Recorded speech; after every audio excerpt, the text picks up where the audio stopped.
Welcome back, everybody, to Arkansas State Dynasty Season 4. At 6-2, there are only 4 games left before we get to the postseason.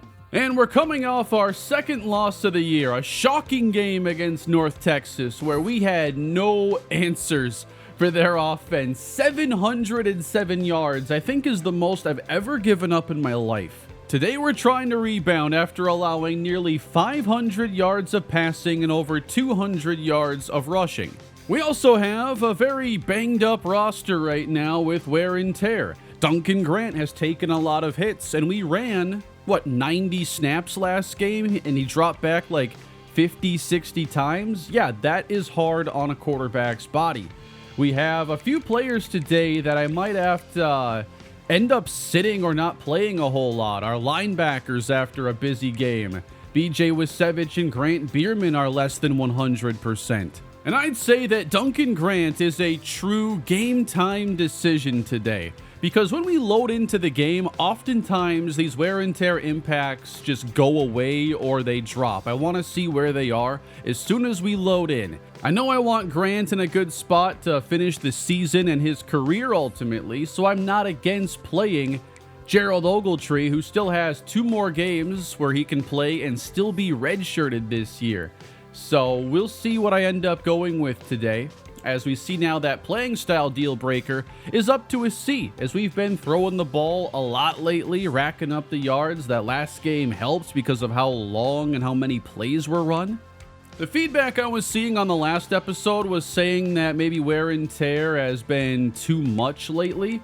I have dialed it back a bit in some areas, but increased it in others, like blocking, where our offensive linemen aren't really seeing any effects there.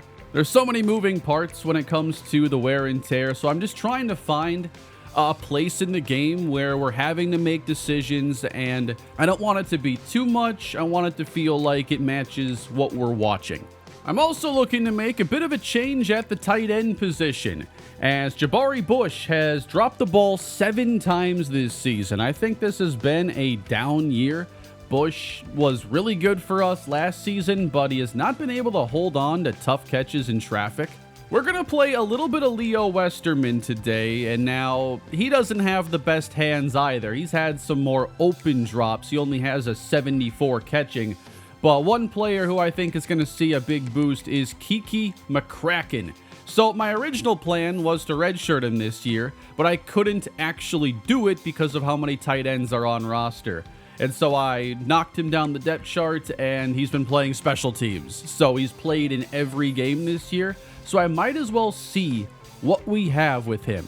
McCracken is a very raw tight end. He's also pretty undersized at just 209 pounds. So he's not good in the blocking game. He's a raw route runner, but he does have good hands. He does have really good speed and acceleration. So we're going to look to see if McCracken is ready today. First up today, we have UAB, the Blazers, who enter 4-3. Their best player is wide receiver LJ Johnson, and after last game, I do not want to see another huge day from the opposing quarterback. So Jeremy Helinski will be starting against us. He has 13 touchdowns and 2 interceptions this season as a redshirt junior. The main standout for them defensively is cornerback Rico Pino, who is really athletic but not skilled in man coverage. So if we find him in man-to-man, we're going to have to go after him. And I can finally say, after 8 games this year, I finally realized the American Conference doesn't have divisions. I'm just used to, being in a conference with divisions, I guess. So in my head, the left side was a division, the right side was a division. I'm like, wow, ours is pretty strong because it's the top 7 teams we happen to be a part of it. So I wasn't in that bad of a spot, actually, until the second conference loss. Now to make the conference championship, we're going to need losses from Memphis and Temple. Honestly, forget about Memphis. They're not losing 3 times in conference. Temple, though, maybe they could. The bad news for us, Memphis and Temple don't play each other. So there's no game where we're guaranteed to make up some progress there where one of those teams would lose. We'll see how these 4 remaining games go and who's ultimately the quarterback in Week 8. We have some big visits this week as well. We only have 2 games remaining at home. Josh Casa, the tackle, is going to visit. With a good performance today, we could end this battle. With a bad performance, I can see Tennessee ultimately winning. Lewis Irving is also visiting. It's a bit of a Hail Mary to try and win the battle here. I'm not sure what it would take to overcome Rice at the top. We'll see if we're able to find a way. Steven Ricks also visiting. We could end this battle today. That looks very favorable. And Jeffrey Brazil in this battle we're way out ahead of is also on the visit. And I'm pretty sure every game we have left now is going to be a primetime matchup. We're playing under the lights here at home in front of the home fans, trying to continue building this home field advantage. All right, we worked out Duncan Grant pregame, and his risk of injury is showing increased. I'm not sure he should be playing in this game. I think we rest up Duncan Grant and give Gerald Ogletree that first career start at home. Getting chances at linebacker today will be Jaden Cotton, the coverage linebacker. It's great to have him good to go, but I think we're going to play Jamison Woodrow over Bierman and Wasevich. Woodrow has some cover skill. We'll see if he can help us in the running game. But we're also going to play Dallas Brown, a freshman with 85 zone coverage. So we have some pretty good coverage linebackers we can still put in place. And he does have 80 tackling and 78 block sheds. So this seems to be a really big opportunity for number 59, Dallas Brown. And away we go in the 9th game of the season at 6-2. It's Arkansas State. Redirecting is J.J. Harrell out to the 29-yard line. And here is the offense led by Gerald Ogletree. We hope it's a sign of what's to come. Last episode gave me some hope that we can get this deal breaker in the right spot. We'll see how the final games go. We're looking at probably 5 games left this season. And we're going to start the day with a run to Pokai Hunga. We have not been a good running team this year. Well, I can't say we haven't been good at it. We've had a decent average, but it just seems to always end up letting us down, and we shift to more of a one-dimensional style of play. So at the 28-yard line, there's some pressure coming, and the pass is caught. Leo Westerman hauls in the Ogletree throw. First down. D'Angelo Cooks is the running back as we motion out DeMar Alba. And it's going to be Cooks. I'm not quite sure why we're seeing so much rotation out of Pokai Hunga. His wear and tear effects are low. And I even knocked my slider down a bit so that it was subbing out running backs even less often. Here's Steven Katula. Is that a season long as he gains 11 yards? A quarterback change. 3 different ball carriers on the opening drive. Certainly a MrHurriicane video. Oh, come on. And a bad sack taken too. You know where you're at today on this channel. I've gotten into trouble on some of those rollouts. I wanted to roll out less and hopefully get him just caught in the block, but maybe need to move. And this is meant to be just a one-game deal where Ogletree starts while we rest up Duncan Grant. Now back to pass, wide open. They forgot about Xavier Johnson. Here's Cooks on the carry. Watch out, he's loose. To the 10 and run down at the 7-yard line. Into the red zone are the Red Wolves. And again, D'Angelo Cooks runs it in for the touchdown. A great opening possession. I want to see our defense play much more to their potential today, even with the changes at linebacker. I think we match up pretty well in the running game. I think our defensive line is going to be in a better spot. Getting Noah Herrick back from injury, that is huge. Our top defensive tackle back in the lineup as the run goes for 5. Inside run, and there's room. A first down for Rayshon Provo. Running to the right and wrapped up on the play. That's Dallas Brown, number 59. It's our first real chance to see the freshman thumper archetype linebacker. You'll see a lot of him today. He'll play all the snaps that he can. Pressure and dumped coming across the middle. It's going to be close, and they will give him first down progress. Inside run. Here's a nice run ahead for Provo, 9 yards. Another run to the outside, and great downfield blocking for UAB. I don't like how easy it's been for them to move the ball on the ground, and they're going to stick with it now on another good run and another missed tackle. Jaden Cotton's going to exit, so we're down now to the 4th, 5th, and 6th linebackers. They're putting in Wasevich. So it's grabbing those hurt veteran players as we get to the quarterback, and that is Devin Noteboom, who's been having a pretty solid stretch lately. I had to fix that linebacker depth chart a bit. Now the throw is incomplete. Tight coverage from Marcus Gorey. Time to end this possession. Ball at the 28. They dump it outside, and we will get off the field at last. Lefty kicker Eric Castro is on. 44-yard attempt. And he's off the upright, and no good. Back to Ogletree and the offense. Here's an open throw, and it's DeMar Alba getting 10. Now, with our big games lately, we are averaging about 275 yards passing a game suddenly, which is what I thought we'd need for the play style grade we're looking for, and it's actually not enough. I think we're going to have to be closer now to 300 if we're going to get there. Quick pass to the outside for DeMar Alba. 51 yards now for Ogletree.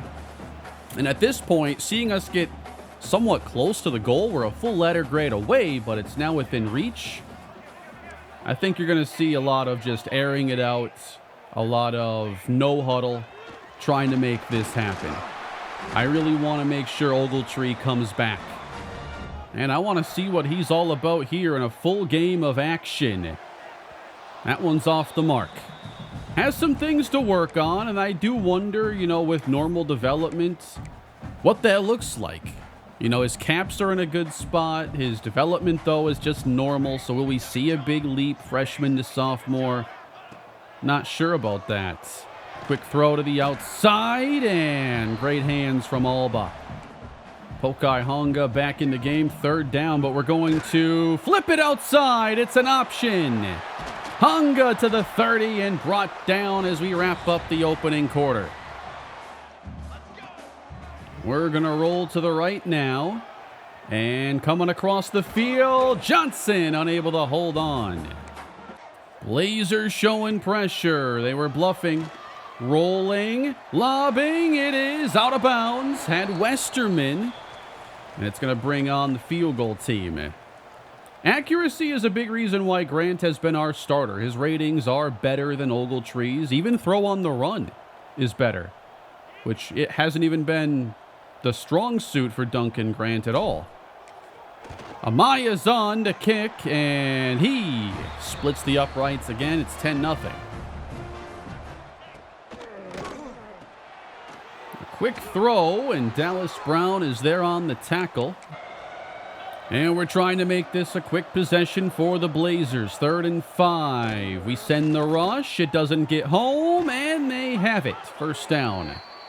Now coming out in the I formation. It's a stretch to the outside. Well played by Keon Dunlap. Loss of 4. I'm looking for guys who can get off blocks right now. Part of why I've chosen these linebackers is because of their block shed. Here's a sack on 2nd down. Max Souls bursting through. 3rd down and long for UAB. Collins got there with the pressure, and the drive is over. They're playing everybody up tight here as we're going to get sacked. Hard to get away on some of these play actions the way I want to. It's a loss of 9. They send pressure again. Here's Xavier Johnson now. We get all the lost yardage back. And we need 6. Here's a pass, and it's Kiki McCracken. The speedy tight end has the first down. It's just the second catch of his season. We might see more of him down the stretch given how pass-heavy things have turned. And now, would it hurt you to block there? And chase down again. I was waiting for the running back to actually release. Block and release. So difficult to trust in this game. We're just going to throw a screen then out to Alba and try again next time. Inside give, and there's the big running lane again. Good block out on Keys, who will then recover to escort the running back out of bounds. 70 yards already for Rayshon Provo. Running left and run down. Dallas Brown unblocked. Shows you those run and chase skills. UAB continues to run into a lot of these 3rd and longs today as Helinski dumps it underneath. And again, the defense does their job. Want to avoid taking big losses on this drive as it's lobbed and behind McCracken. He had him too. They were not keeping up with him. You'll see that Ogletree does have the snowflake here, so not exactly in a groove right now as we're going to dump this one off. And Pokai Hunga gets us the first right ahead of the warning. They're blitzing. Pass. Caught. That's Stephen Harris. Thrown a little behind him. Had to adjust for it. Let's see if we can get Ogletree rolling here before half. 4 receivers on the field. And here's a grab for Alba now at the UAB 40. We've spent our first timeout. Here's McCracken. He's got room to run. Can they catch him? They do at the 16-yard line. He has that kind of speed that's immediately noticeable once he's on the field. 86 at tight end here in the American Conference is hard to miss. And here's one lofted. End zone. McCracken makes the catch. Welcome to the show, Kiki McCracken. The sea monster has arrived. If we want to open up this offense the rest of the year, he might be the key to it. McCracken against pressure, isolated here. This is what you dream of. Just lob it up there, let him snatch it out of the air. Now the foot comes down. Man, I think that, yeah, there's a little bit of red between him and the end line there. That's a touchdown. There we are in the backfield. They just called a timeout. They beat me to it. I was going to do that. I'm feeling greedy. I want the ball again.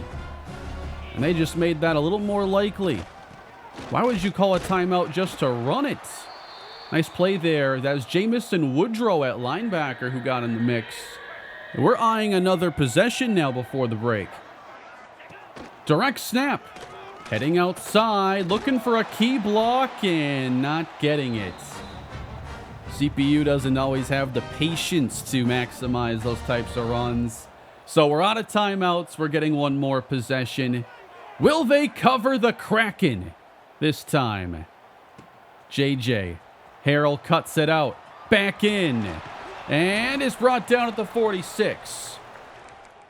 You'll see this formation. McCracken's going to be in the slot, where he gets a lot more space to operate. 29 seconds to go. Dumped underneath. Harrell. He's going to get taken down with first down yardage. We'll hurry to the line. Keontae Bargava is also in the game as we step up, and it's caught. Ogletree to McCracken.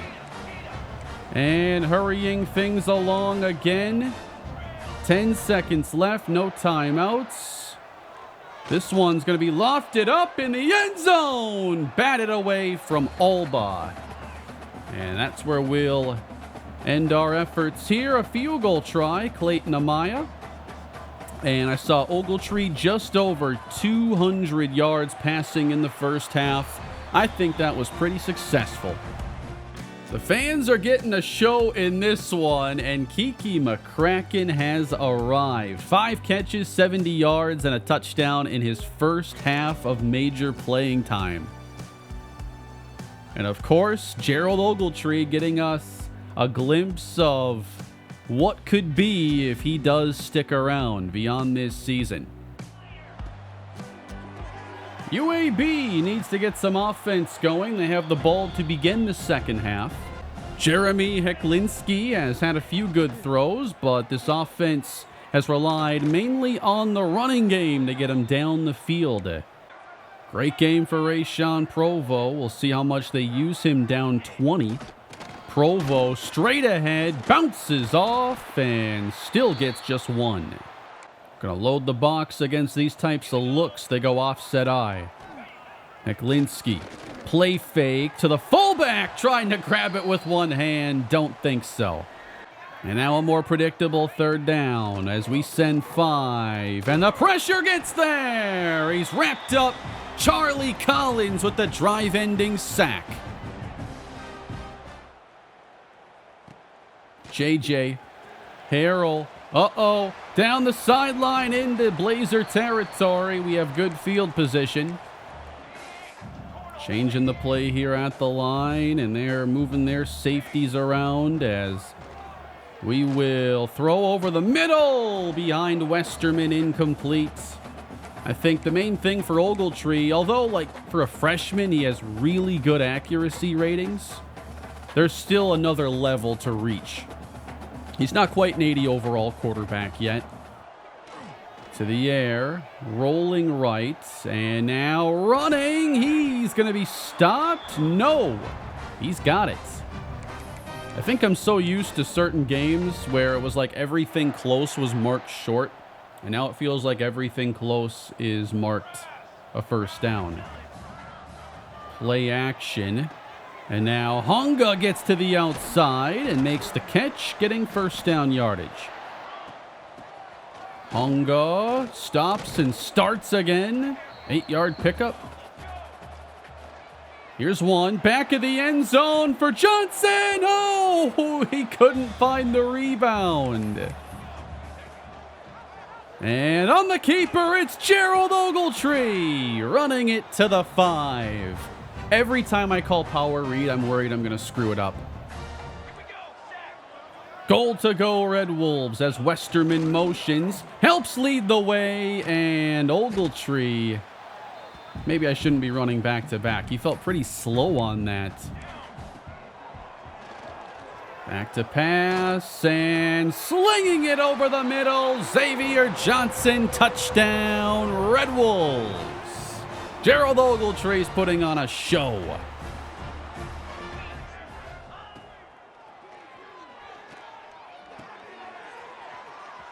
Oh, wow, he broke out of there, and this is L.J. Johnson Jr.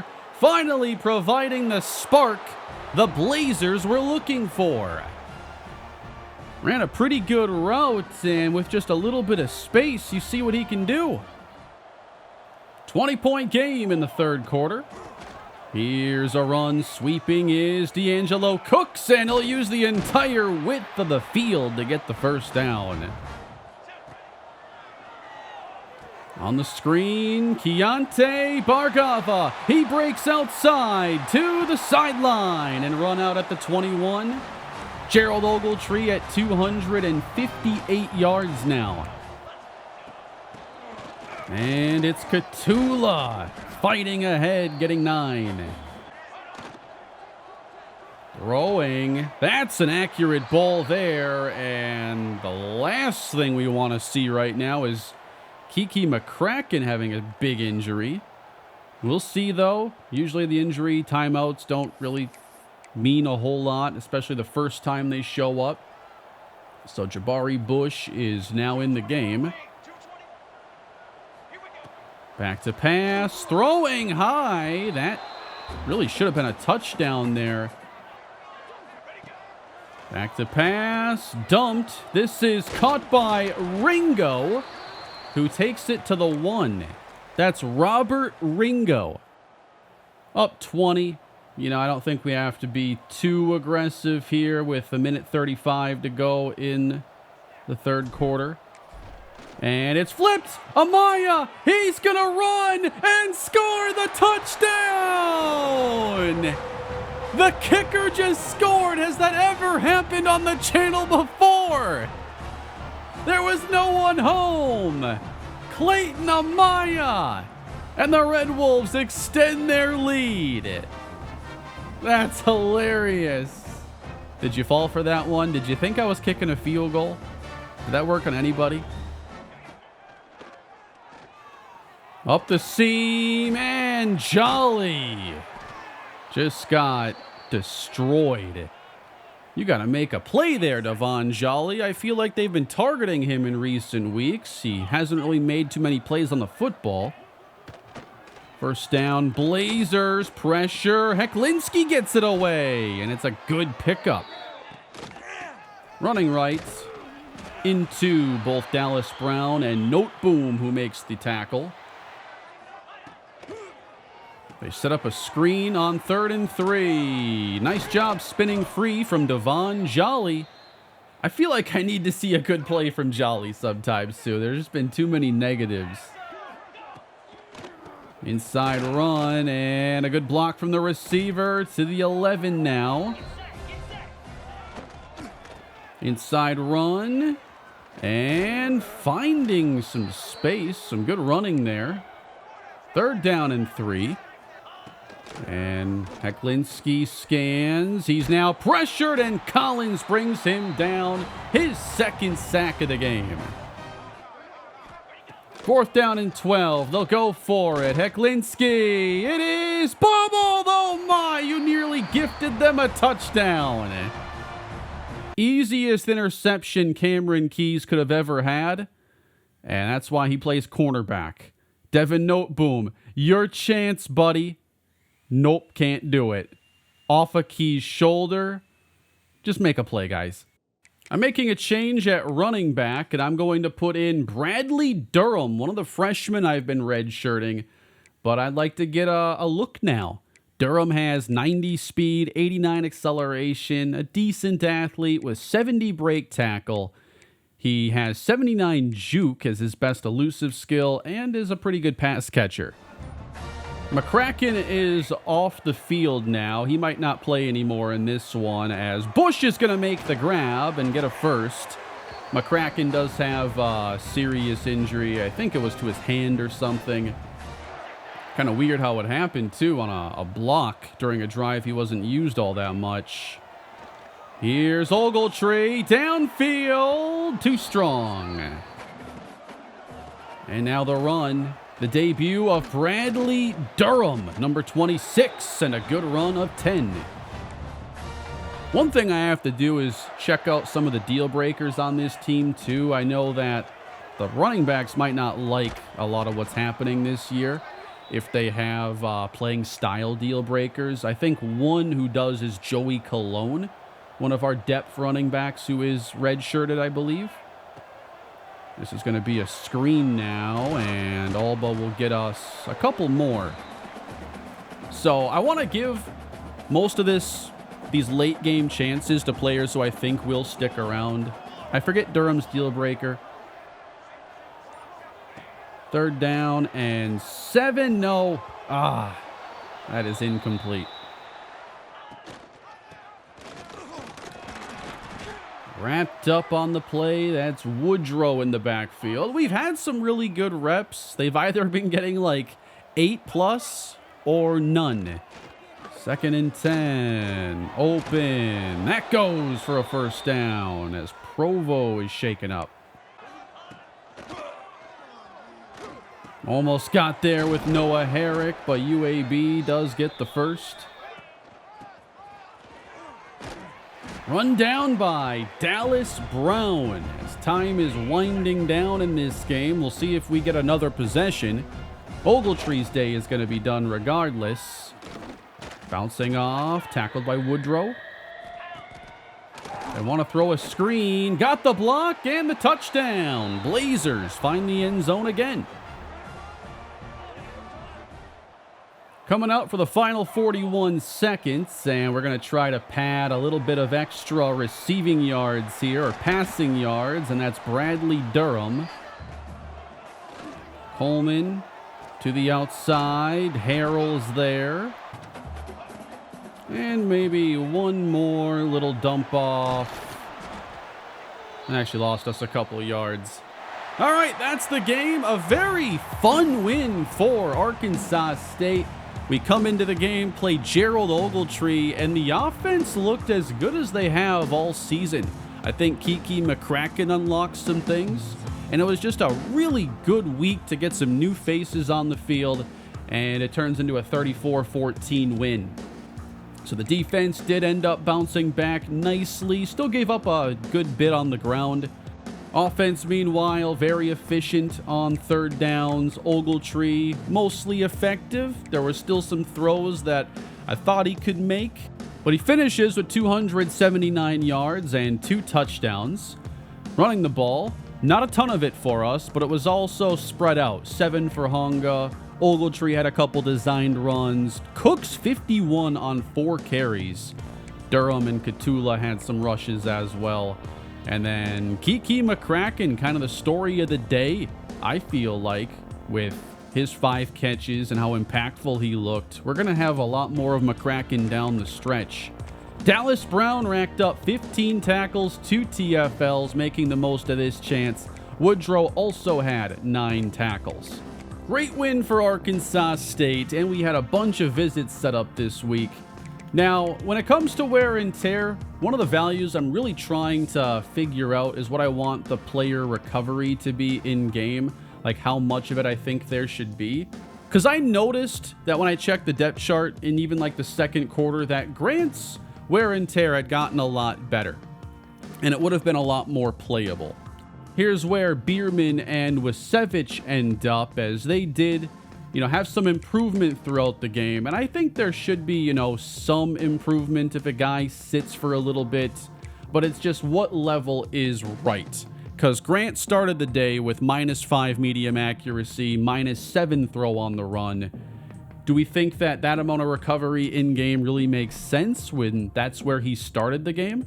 It's this in-game healing reserve pool that I'm kind of looking at, and I feel like 20 might be a little too high.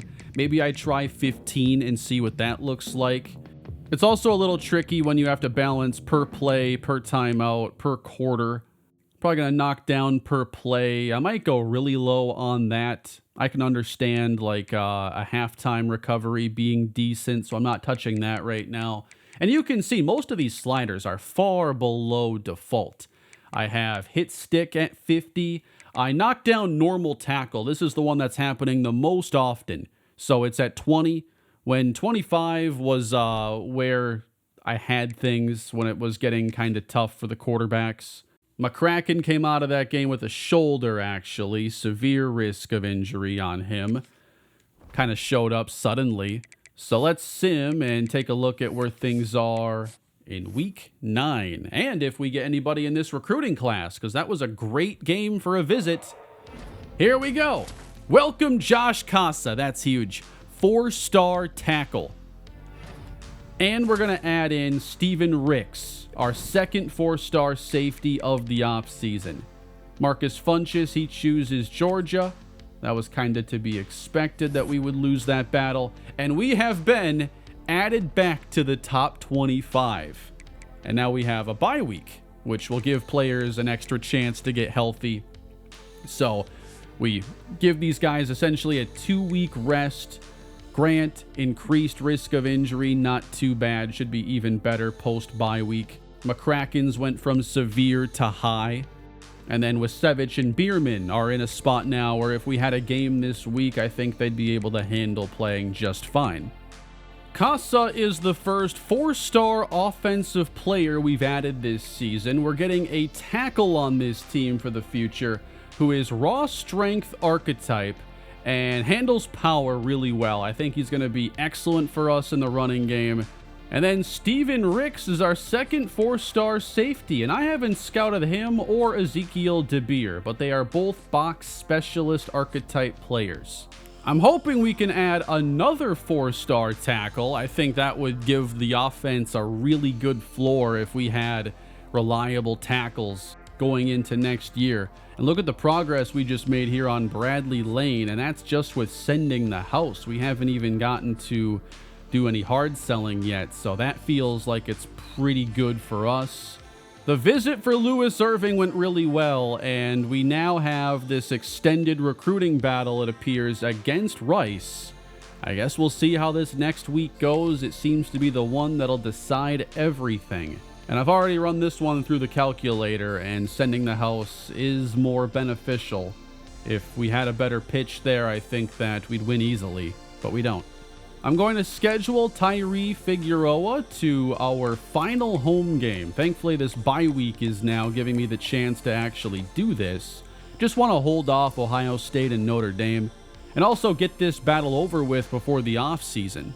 I'm going to pass on having Ron Best on a visit because it would be 40 points and nobody else is even trying. I found a gem here at cornerback, Dalton Countess, who's going to be a senior next season. We might need the cornerback depth.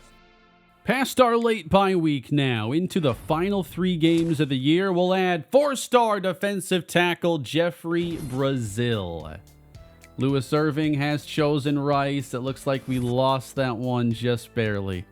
Not too surprised about that. Not going to win all these 4-star battles, but the ones we have won, I do see making a pretty big difference. 4 stars entering at the secondary level, linebacker, and now the defensive line.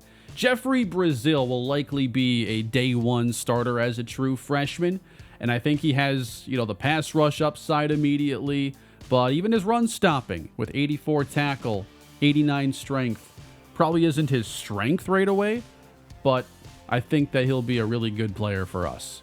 We're now at the point where we're recruiting a kicker this season. Jamie Finger is the kicker I'm targeting.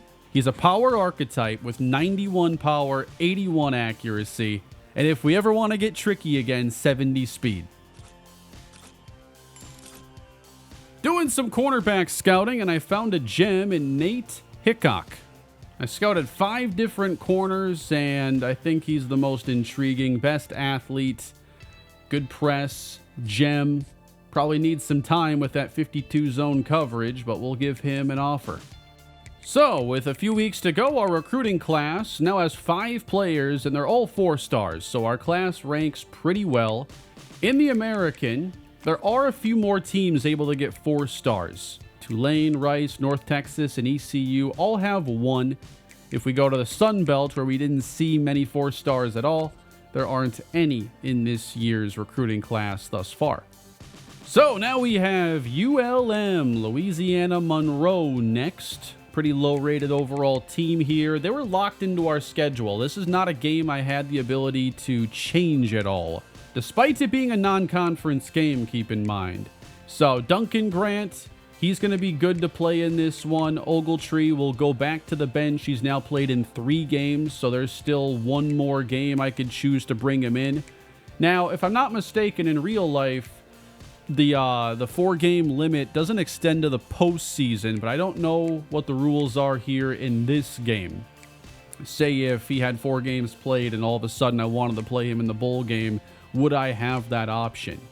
We're going to be back closer to full strength now. Bierman and Wasevich will play in this next game, but if it does get lopsided, I'll probably limit their snaps a little bit. And in terms of the deal breaker, it's now a C+ grade for Gerald Ogletree, so it continues to climb. We're not there yet, but even being closer makes it less likely he leaves.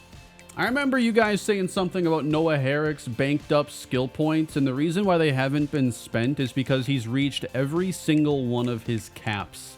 but has been so productive, he's racked up an extra 46 skill points. I feel like at some point here, you just got to raise the cap or something on a player who's been playing this well. I do have to point out there was some big news from the American Conference this past week.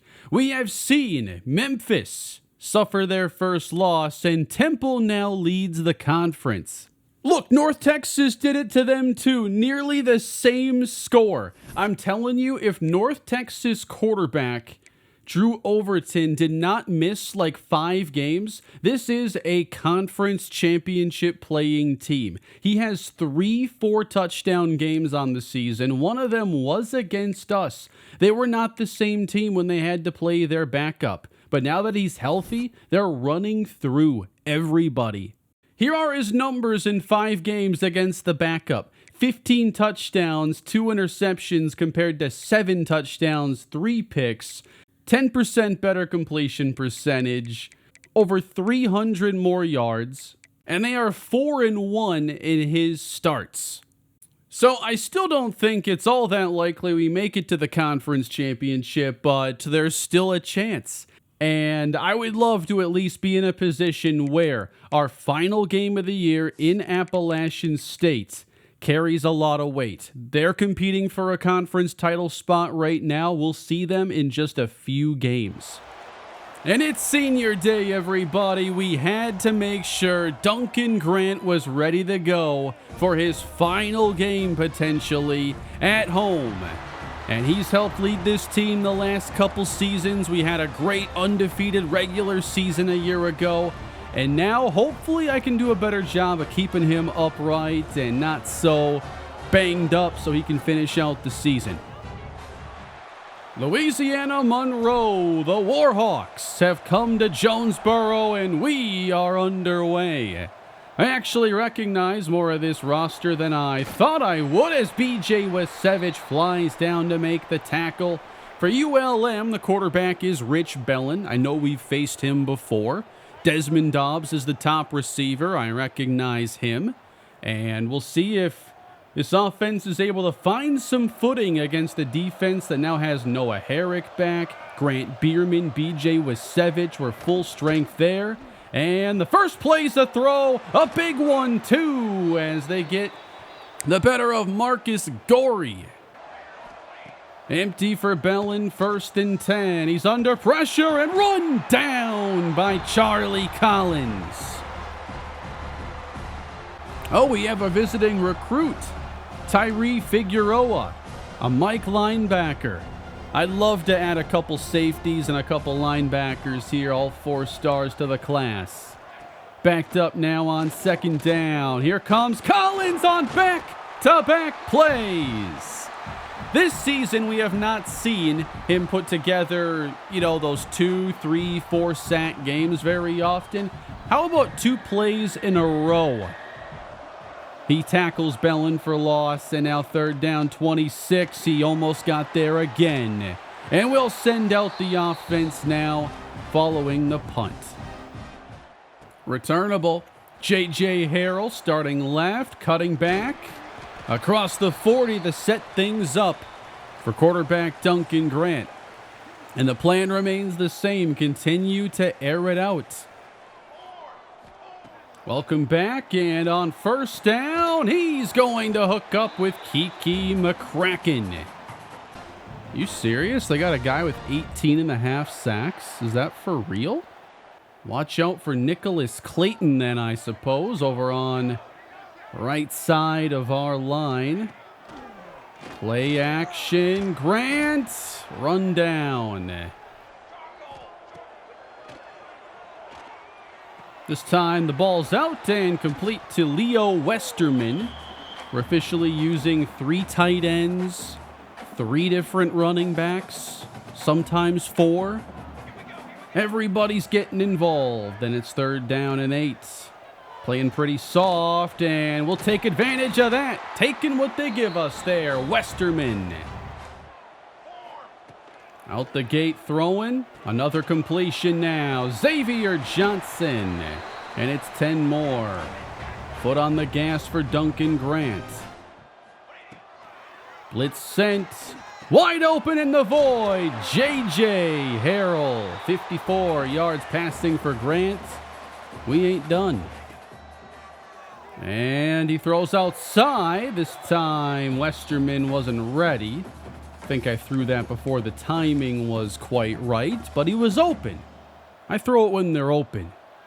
3rd down and inches. Hunga straight ahead to the 5. 2nd and goal from the 1-yard line. The throw is batted away from Xavier Johnson. No touchdown yet, and now a throw, a diving reception. It's Leo Westerman. Touchdown, Red Wolves. In both games today, we've scored touchdowns on the opening drive, something that's been kind of tough for us this season. I like to think that my offenses tend to get better as we reach that final point of the year. Give me like 9 games and I'm ready. It just takes a while to get warmed up. ULM football. Bellin keeping, and he's not going anywhere. He's in the grasp of Charlie Collins. Best game of Collins' season. Is that a stretch to say here with 4:30 to go in the first quarter? Collins, first one to hit the running back, Christian Donahue. It's a TFL. We like offense so much, we're trying to get the ball back to them real quick. Bellin. He has to take off now, and note boom, wraps him up. It'll be a 3 and out. At midfield, our second drive begins in the hands of J.J. Harrell as he gets 5. Grant fakes the screen and then gets taken down. Trumaine Oliver. We come out to spread the field then. And what happened here? A huge breakdown and another sack. Come on, guys. Third drive, ULM really need to get some first downs, and Christian Donahue gets them 9 yards. Stack box, and they motion him out. Donahue, who does not catch it in stride, ends up losing one. Bellin empty, 3rd down and 2. Pressure, and he's going to launch it. Single coverage, and intercepted! What a play! Marcus Gorey Jr. putting on a show here on Senior Day. One of the many seniors we're going to be saying goodbye to following this season. Gorey was an early transfer portal pickup, and he was pretty young when we added him to the team, so he's been here for a few seasons. And that is just a receiver-like play on the deep ball. Final play of the opening quarter. And it's Grant again for Westerman, who will get very close to a first down. I feel like the tight ends have been used more than ever lately. I've now used 2 timeouts, by the way, in the first half. One because I accidentally called a Hail Mary play, and I have no way of audibling out of the formation. And one because I meant to hit instant replay, and I hit call timeout instead. So, sloppy coaching here on my part. 3rd down and 1 to go. And now, yeah, that false step there left cost me. I'm out of my mind right now. Bellin off play action. He's got time to scan, but no one's open, and now he's taking off and dives ahead, gaining 9. 3rd and 1 ULM. They flip it forward, hit by Wasevich, and finished off. That is Noah Herrick with a huge smackdown. And we'll get the football again. Defense, they took last episode very personally, as you can tell today. JJ, he makes a move up to the 37-yard line.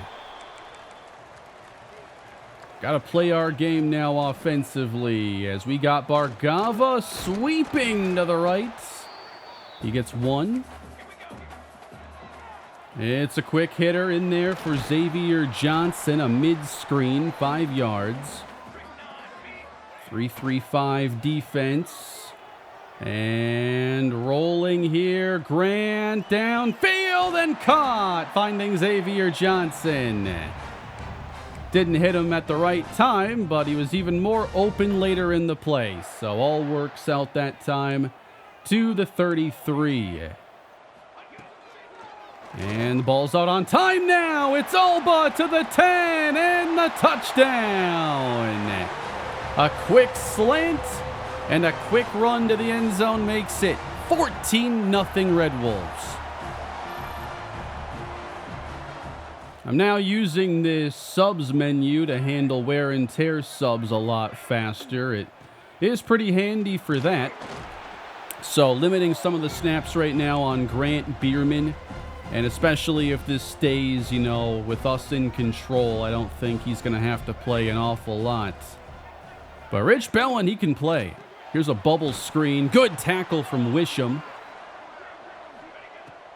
Bellin needs the 31. He wants to go deep down the field, and Gorey had it hit his hands again. Incomplete. We're starting this drive with Keontae Bargava. He's got blockers in green ahead of him inside the 40 of the Warhawks and out of bounds. A productive start for Duncan Grant. 12 of 14, 161, 2 touchdowns. And hopefully more to come. Bargava fights through contact, gaining 4. Blitz coming. And a patient toss outside to Xavier Johnson. He races to the 10. And a sweep for Bargava, trying to get to the edge and unable to make that outside defender miss. Was hoping for a stiff arm there. It didn't exactly work out that way. J.J. Harrell's going to sub into the backfield now for a change of pace. Grant to the end zone. He hooks up with Stephen Harris. And it's a trio of passing touchdowns in the first half.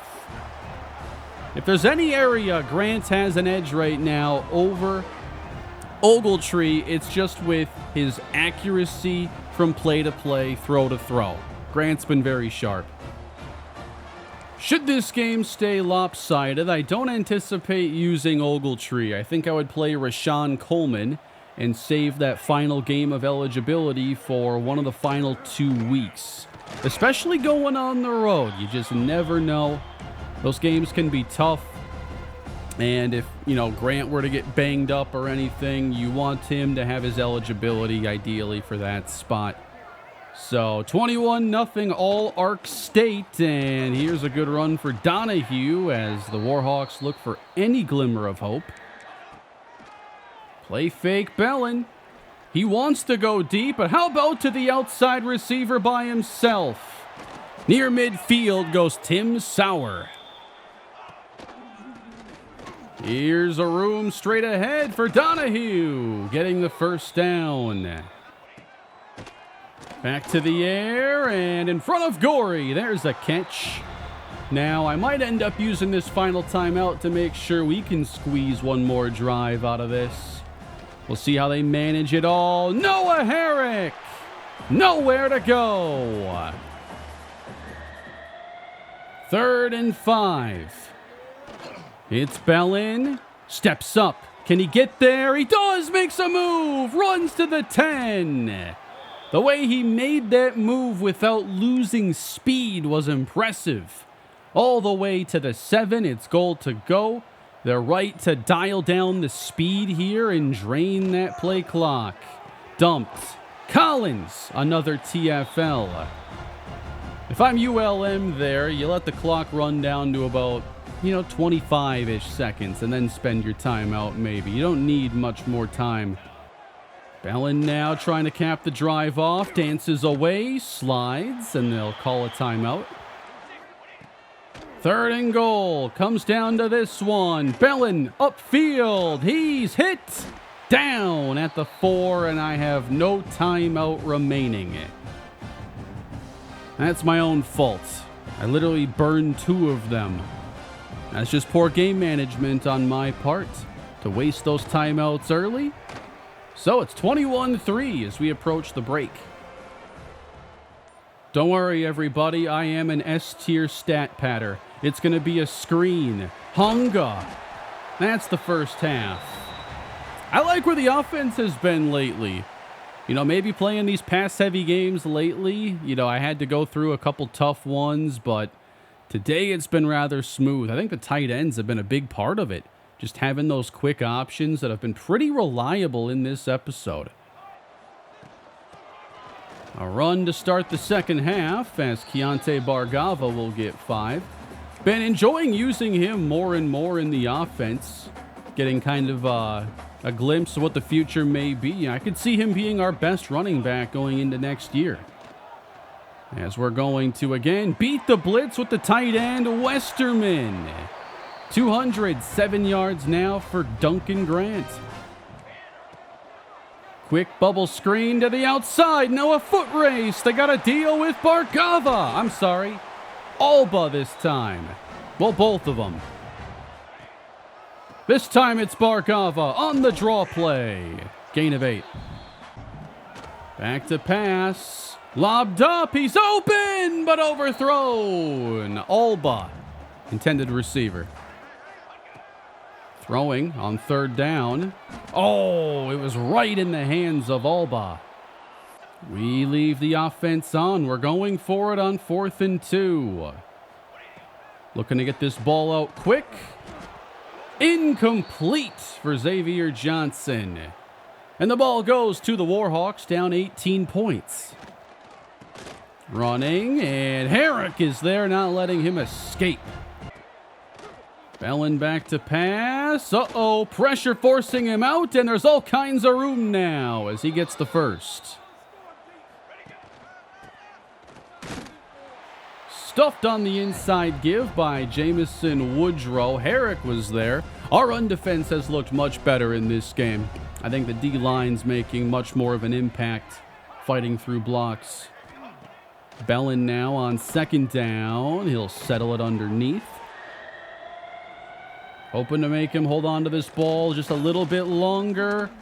They picked up the pressure, though. The deep ball picked off again. What a grab, Gorey. Doubling up on one of his most impressive games as a Red Wolves corner. Trying to send that cornerback blitz. They had picked up Cameron Keys. But you know what? I like the way the play ended. The motion man is DeMar Alba, and here is Leo Westerman. Has to be a career high in catches. 242 passing yards now for Duncan Grant, and a really good spot in this game. And that one's going to be caught by Johnson. Feel like the offensive line has been trustworthy since that second drive of the game where it got ugly. Can call some more of the longer developing plays and lob it out there. A leaping grab for J.J. Harrell. 274 now. D'Angelo Cooks, the running back here on second down. It's flipped back now to Bargava. Trying to split those defenders. He manages a yard. Third down and 7 to the outside. This is Alba. And he'll be very close to the first down. I want to take you through this play, though. I absolutely love this play with the players that we have in place here. So you're going to get a running back vertical, essentially. Cooks is just going to take that straight up. Then it's a smash concept here on the outside. And with the speed of Kiki McCracken, this is what's really going to be fun to use more next year, is getting him detached from the formation, stressing that defense deep, takes that corner with him, boom, easy pass to the outside. That's a play I started to kind of glance at in the last game. I called it a couple times. We'll be going back. But now it's 4th down and inches. Steven Katula. First down. Grant right on target, but through the hands of Johnson. Long third down. Grant. We had him there on the outside. Going to try a kick now with Clayton Amaya, who's had a very good season. And it's a 54-yard try. Oh, that's going to be... Oh, no. Oh, my. I could not have screwed that up more if I tried. That's his first miss of the season. ULM trying to capitalize off the special teams miscue. And on third down, Woodrow in the backfield. What a hit to force a 3-and-out. Can we beat the blitz this time? Nice block. That was big. Cooks following blockers. Where's Alba going? He's going the wrong way. Cooks gets the first down, a lot more, taking Grant to 326 yards. But I feel like this should have been a touchdown. It gets set up by this huge block right there. Looked like he was going to be able to get to the outside of him, but no. He's out of the play. Bang, cut inside there. Alba, he's looking for somewhere to go, and he just takes himself out of the play for us, essentially.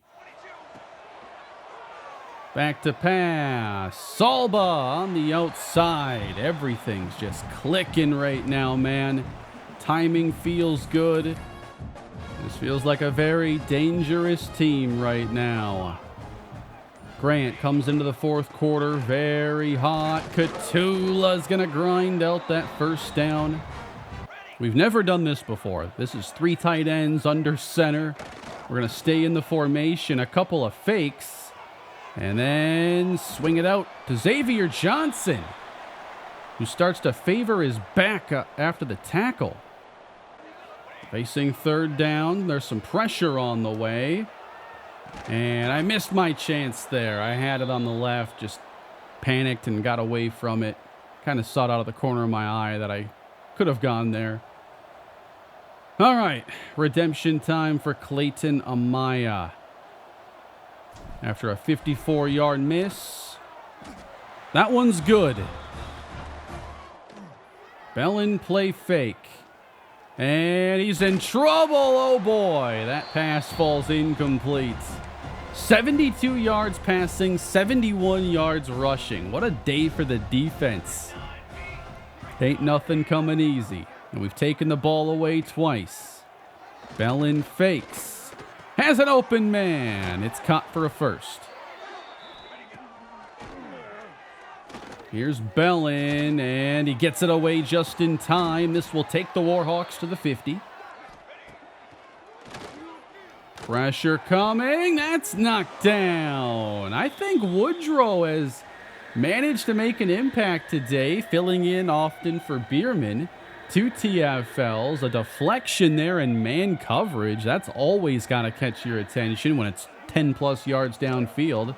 Now third down on the screen. They're going to have it with Donahue. First down. And Bellin is shaken up. A run. And there's daylight, says Wasevich has to save the touchdown. Back to pass. And he's intercepted. Keon Dunlap down the sideline. Can anybody catch him? He's racing to the 20. And caught from behind all the way at the 8-yard line. Got a little greedy on that throw. And that's going to be the third turnover for the offense. Hey, if you're enjoying the show today, please leave a like on the video. I'd really appreciate it. And subscribe to the channel, as we're looking to wrap up another very impressive win. Now in the game at running back is Bradley Durham, redshirt freshman, or freshman who is to be redshirted, so he can be a freshman all over again next year. But suddenly, third down and goal. Oh boy, he got hit. Tried to lob that one out for Harrell. I think he would have found it too. So a field goal try for Amaya, and we keep pushing the lead a little bit further. They're launching one again downfield. Gorey says, why are you continuing to try this? 2 pass breakups, 2 interceptions. Too good to be throwing at over and over again. Up 24 points. This is a screen that goes for 6. So George Mumphrey is now in at quarterback for Rich Bellin. Threw that bad pick to Keon Dunlap in the red zone, which was kind of their only hope of getting back in the game. Scoring a touchdown on that drive. Here's Mumphrey. High throw, but pulled in at the 36. Running inside. Donahue fighting to the 41. That's how you stop the sneak right there. Nice effort by Max Souls. I don't think they'll do it again. This time, 4th down and inches. And the ball's out. Completes. First down. ULM continuing to work down the field. They do take it inside the 10. ULM 3rd and goal. And wrapped up by Luke Wisham. Makes it 4th and goal. Trying to keep him without a touchdown. Pass caught on the outside. Got a pick on Devon Jolly out there. It's caught for a score by Adonis Mallory. They will go for 2, trying to get to double digits and make it a 2-score game, which they do. Onside kick. It's picked up by Keontae Bargava, and the Red Wolves are 44 seconds from victory. Rashawn Coleman is in the game. And he is going to set up a little screen. It's Keontae Bargava on the outside. Want to avoid another hit of his today.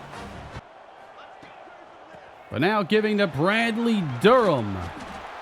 And ULM still using timeout, so we're still playing offense.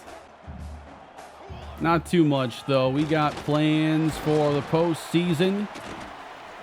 Durham's going to take us to the 14-yard line, and that is going to do it for this one. Arkansas State defeats Louisiana Monroe, finishes the home schedule very strong today with 2 victories. The rest of this is going to be on the road, but that's a 27-11 win, and I thought the offense, with Ogletree and with Grant today, looked equally impressive. Now, you look at the competition level, and it might not seem that impressive, but we finally, played, I think, the type of game that we're supposed to, and our offense was able to work up and down the field and throw the ball very well, take care of the ball, not take too many sacks. Grant, 24 of 34, 337 yards, 3 touchdowns. Stayed relatively clean, too, throughout the game. On the ground, Bargava just 10 for 24. Some of the negative yards on carries kind of skews things pretty badly. But I guess we did not run the ball very well today, but threw the ball exceptionally.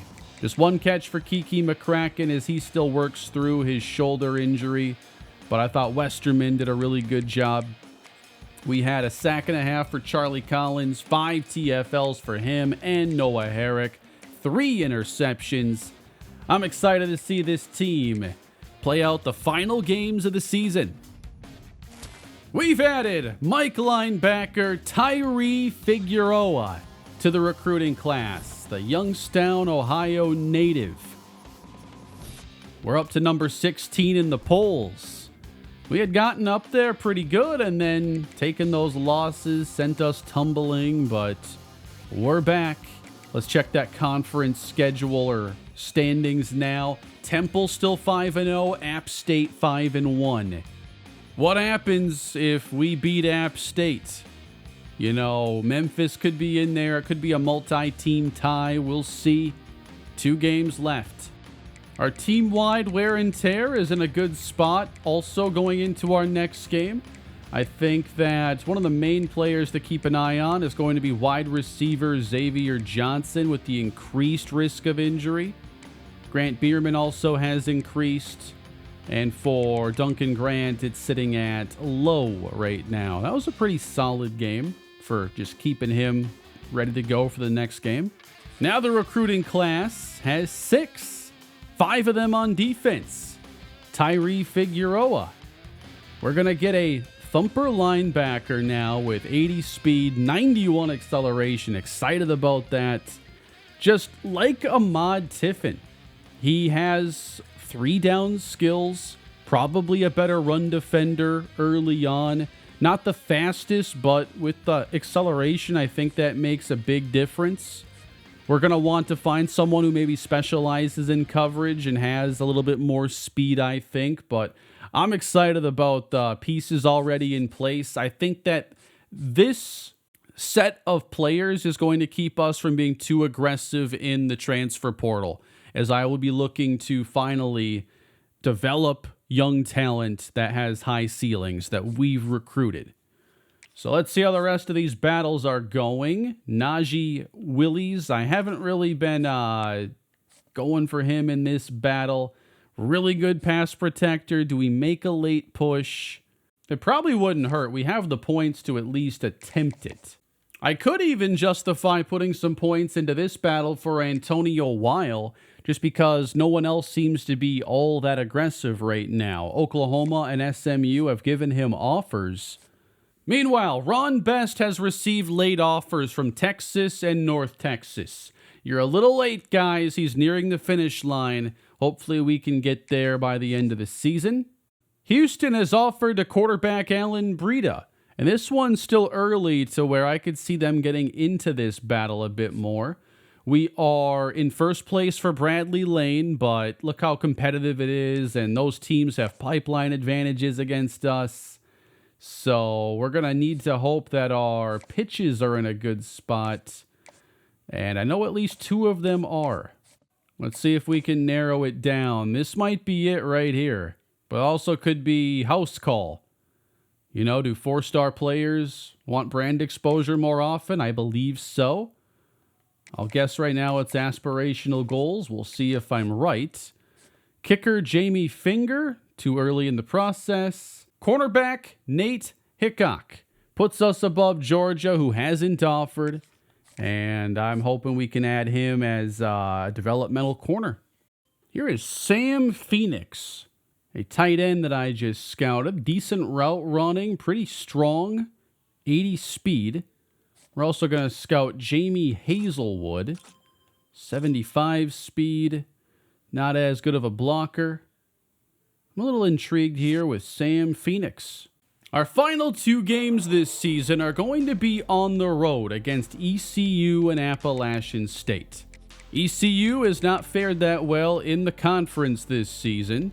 Does look like they have better defense than offense, and I think a more talented defense than we face today. Duncan Grant now has 16 touchdowns, 4 interceptions. Ogletree has 5 and 0 interceptions. Playing style is now within a half-letter grade. We have a B-. We need a B. I didn't think we were going to have a chance, you know, the way those first 6 games had gone. But we've hit our stride here at the right part of the schedule. And I really think that if we can keep Gerald Ogletree, we're going to have the quarterback that takes us into the SEC one day. Pokai Hunga is still the leading rusher at 522 yards this season. Bargava has 189. And through the air, Xavier Johnson leads us in catches, yards, and touchdowns. Actually, no, Harrell leads us in touchdowns. DeMar Alba, he has 623 yards. And now the tight end production is very spread out between Bush, Westerman, and McCracken. Charlie Collins now has 12 sacks. He had a really good day today. Noteboom 5, Souls 4.5. Dunlap has 4 picks. Gorey Jr. has 3 interceptions. The tackle leader, Grant Bierman. I also wanted to talk a little bit about the players on the team that are at the greatest risk of transferring away. And now we see Ogletree not quite at the top of the list anymore, but Robert Ringo at running back is one player I assume we're going to be losing out on. No matter what the archetype is, we're pretty much failing for running backs this year, not running for a lot of yardage. Actually, the receptions are in a really good spot. So if you're a backfield threat, that's like a good archetype for us, and maybe it will continue to be going forward. But I could see us losing Ringo and Cologne. I'll just have to keep that in mind if that's, you know, the route I continue to take this offense. Maybe playing style deal breakers at running back is a bad fit. Another player I'm worried about losing is Pierre Shembo at wide receiver, who's looking at pro potential.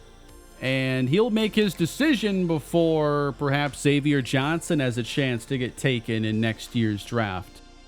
I hope that was an enjoyable show for you all today. Very fun to record this one. Excited to get this video up for y'all.